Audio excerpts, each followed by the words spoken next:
Hai everyone, kita ketemu lagi di pertemuan ketiga dari mata kuliah Matematika Bisnis dan saat ini kita asinkronus lagi. Jadi saya mempersiapkan video YouTube untuk pembelajaran kali ini. Semoga bermanfaat, oke? Dan untuk pertemuan ketiga ini kita akan membahas tentang penerapan fungsi linier yang kebetulan akan dibagi menjadi 2 session. Jadi minggu ini dan minggu depan lagi. Seperti itu. Lah, kenapa sih kita harus membahas fungsi linier lagi gitu kan ya?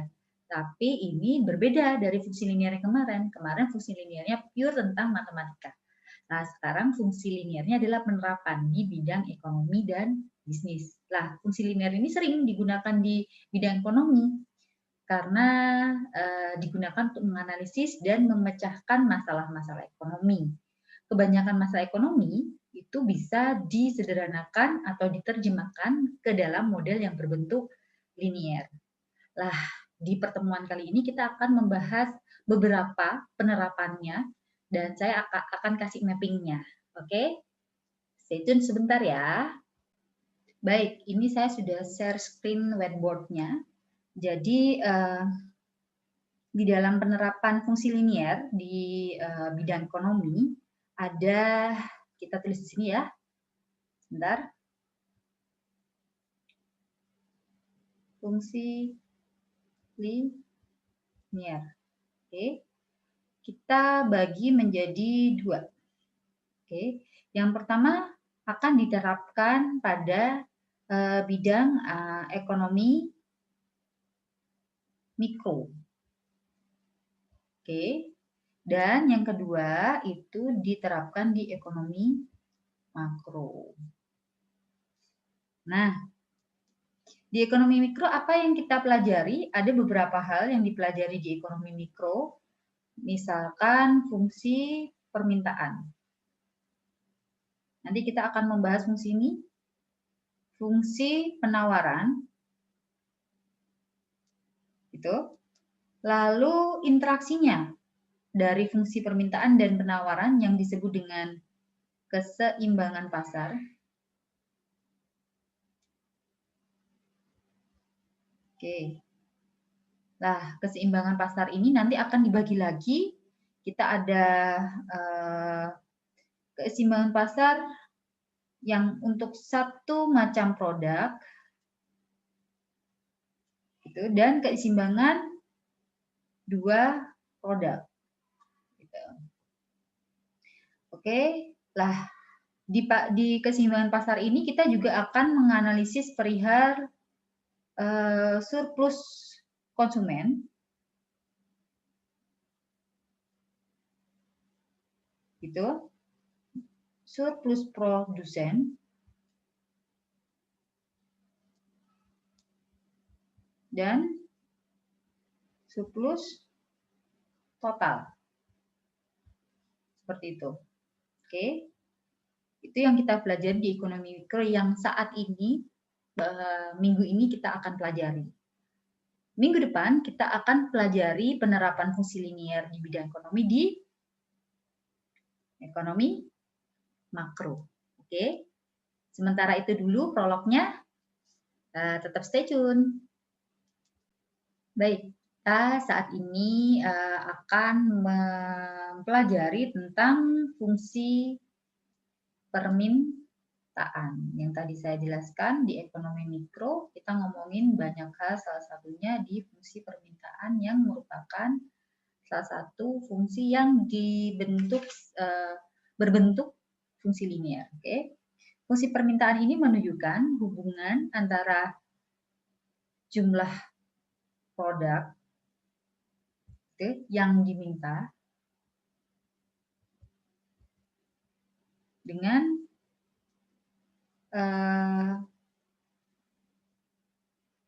variabel-variabel lain yang mempengaruhi pada suatu periode tertentu.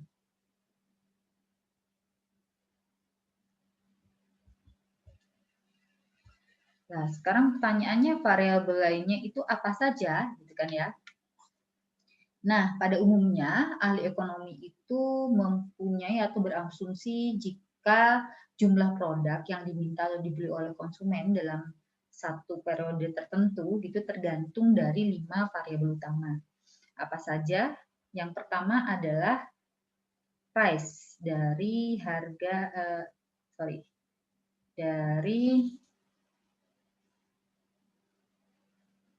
dari barang itu sendiri, harganya ya, itu sendiri. Ini yang pertama.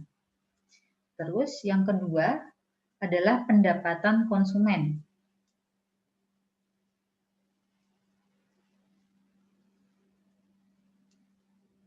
Yang ketiga adalah harga barang lain yang saling berhubungan.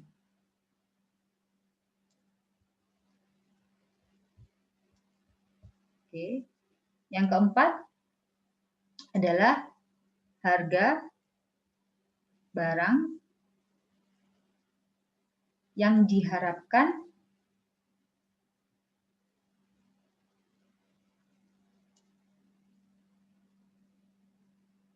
pada periode waktu mendatang. Oke. Yang kelima adalah selera konsumen. Lalu ada tambahan variabel utamanya. Selain ini, saat ini lebih utama lagi sebenarnya ada satu lagi, yaitu promosi atau belanja iklan. Oke. Nah, dari informasi ini, jumlah produk yang diminta oleh konsumen dengan kelima variabel bebas ini, jadi kelima atau sampai ke 6 ya, itu dianggap konstan. Sehingga kuantitas dari permintaan itu mempunyai hubungan yang negatif dengan harga barang dalam periode tertentu. Ini hubungannya adalah negatif. Lalu, fungsi permintaan hubungannya bisa positif dan bisa negatif terhadap harga barang lain. Sorry, yang ini ya. Sorry, yang ini. Nah, ini. Ini harga barang lain. Ya, dan permintaan memiliki juga hubungan yang bisa positif, bisa negatif terhadap pendapatan konsumen, gitu. Lalu kuantitas dari permintaan juga kalau yang lain ini berhubungan positif semuanya. Oke. Dengan kondisi yang konstan ini, ya, variabel harga produk itu sendiri dianggap paling penting sehingga digunakan sebagai variabel bebas, sedangkan kelima variabel lainnya dianggap konstan. Jadi, yang ini akhirnya dianggap sebagai variabel konstan. Yang sangat dominan atau paling penting di sini yaitu harga barang itu sendiri yang lebih lanjut disebut dengan variabel bebas. Gitu. Oke. Lah, oleh karena itu, setelah penjelasan ini kita akan bisa menulis fungsi permintaan dengan bentuk fungsi linier sebagai berikut. Q, X sama dengan fungsi dari price, barang X. Ya, jika fungsi ekonomi ini dijadikan pure fungsi linier, maka bentuknya seperti ini. A ditambah konstanta dari P, price dari barang X. Di mana QX itu disebut adalah jumlah barang yang diminta, PX adalah harga produk, A dan B adalah parameter atau konstanta tadi. Seperti itu. Ini dicatat ya. Oke. Oke. Kasih bintang di note. Oke, selanjutnya kalau misalkan Anda bisa melihat persamaan seperti ini, saya akan membuat satu gambar fungsi, kan? Nah, gitu ya. Ini Q, ini P. Oke, di sini adalah tadi QX, gitu ya, sama dengan A min B P X, gitu ya. Nah, begini. Kalau misalkan Anda lihat parameter B, nah, nilainya negatif. Ya. Ini dikarenakan fungsi permintaan tunduk pada hukum permintaan, yaitu jika harga suatu produk itu naik, maka jumlah produk yang diminta oleh konsumen akan berkurang. Sebaliknya, jika harga suatu produk turun, maka jumlah yang diminta akan naik, gitu ya, atau bertambah dengan asumsi variabel lainnya adalah konstan. Lah, yang kedua, kalian coba lihat yang ini. Saya kasih warna apa ya? Kuning ya. Ini. Oke. PX. Ini berpangkat 1. Dengan demikian, fungsi permintaan ini bila digambarkan kurvanya akan memiliki kemiringan atau slope yang negatif, yaitu menurun dari kiri, sini ya, menurun ke kanan. Seperti itu. Ke bawah kanan ya, dan berbentuk garis lurus. Coba kalau misalkan kalian perhatikan fungsi permintaan Q, fungsi dari price, mempunyai pengecualian di mana variabel B, gitu ya, variabel P, variabel bebas P, itu digambarkan pada sumbu vertikal yang seharusnya menurut aturan matematika murni, mesti pada sumbu horizontal, tetapi di fungsi permintaan berbentuk P sama dengan fungsi Q. Ini ya. Maka penggambarannya mengikuti aturan yang sebenarnya. Paham ya sampai sini? Kita akan mempelajari contoh kasusnya biar kalian lebih paham. Oke. Ini contoh saja, soalnya suatu produk jika harganya Rp100, dia akan terjual 10 unit. Namun jika harganya turun menjadi Rp75, akan terjual 20 unit.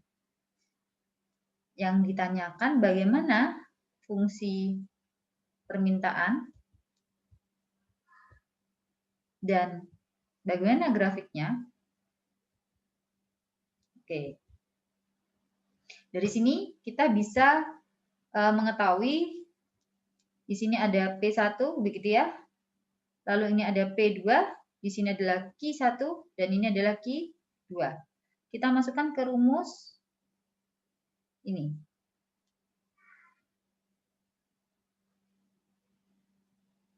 Q1 per P2 min P1.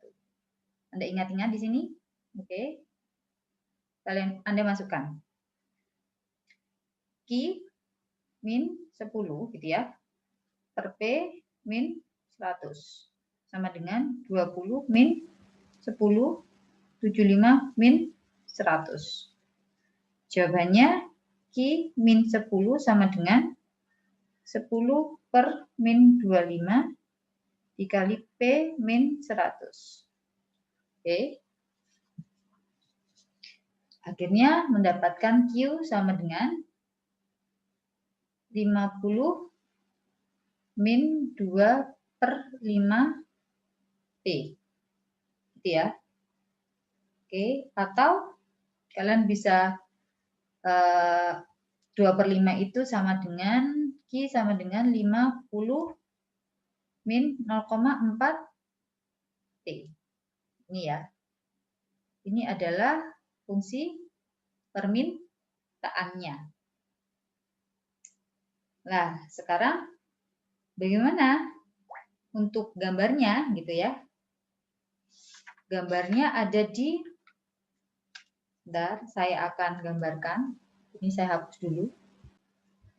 Oke, kita gambarkan tadi ketemu fungsi dari permintaan adalah Q sama dengan 50 minus 0,4 P. Bagaimana menggambarkannya? Kalian bisa menggunakan beberapa cara gitu ya untuk mengetahui berapa nilai P dan berapa nilai Y gitu ya. Oke.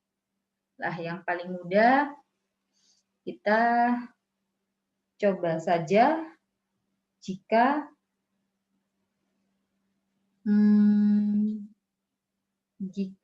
Q-nya sama dengan 0, maka 50 min 0,4 T gitu ya, itu sama dengan, saya tulis di sini, saya tulis pakai warna merah, warna hitam saja. Sini Q gitu ya. Oke, Q sama dengan 0. Sorry. Q. P ya. Kalau misalkan P sama dengan 0, maka Q sama dengan 50 dikurangi 0 dikali, 0,4 dikali 0. Berarti Q sama dengan 50. Gitu ya. Kalau begitu, kalian bisa lihat, kalian memperoleh satu titik, di mana titik 50,0. Oke. Selanjutnya, jika Q-nya yang sama dengan 0, maka 0 sama dengan 50 min 0,4 P. Anda bisa membalik di sini 0,4 P sama dengan 50. Maka P sama dengan 50 dibagi 0,4. Berapa? 125. Maka titik potong kartesius yang kalian bisa dapat adalah 0,125. Gambarnya bagaimana? Gambarnya begini. Ini adalah kartesius Q, sumbu X Q. Ini kita titik 50. Lalu ini sumbu P. Kita tulis 125. Maka gambarnya adalah seperti ini. Ini adalah Q untuk X sama dengan 50 min 0,4 P. Gitu. Oke, sangat mudah sekali ya mengerjakannya. Oke. Baik, untuk tugas individunya kita akan Ibu akan memberi tugas satu soal ya untuk yang part kali ini. Contohnya soalnya seperti ini. Anda simak ya dengan baik ya. Jika harga produknya adalah sejumlah, mohon maaf, ini saya kasih warna hitam aja. Jika ada barang kita sebut aja sabun gitu ya. Sabun ini jika harganya Rp500, maka dia bisa terjual 1.500 unit. Oke. Tapi jika harganya naik Rp100, gitu, berarti sejumlah harganya adalah Rp600. Sabunnya yang terjual hanya 1.200 unit atau permintaannya adalah 1.200 unit. Pertanyaannya adalah, 1, tentukan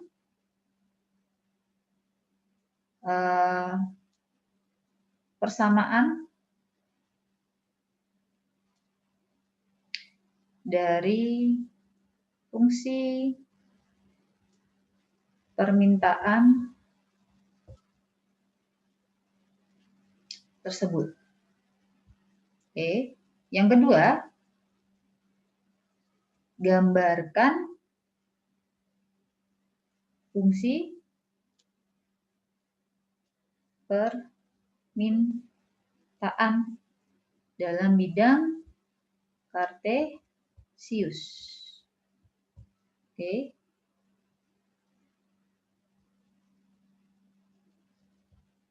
Yang ketiga, nah ini dia.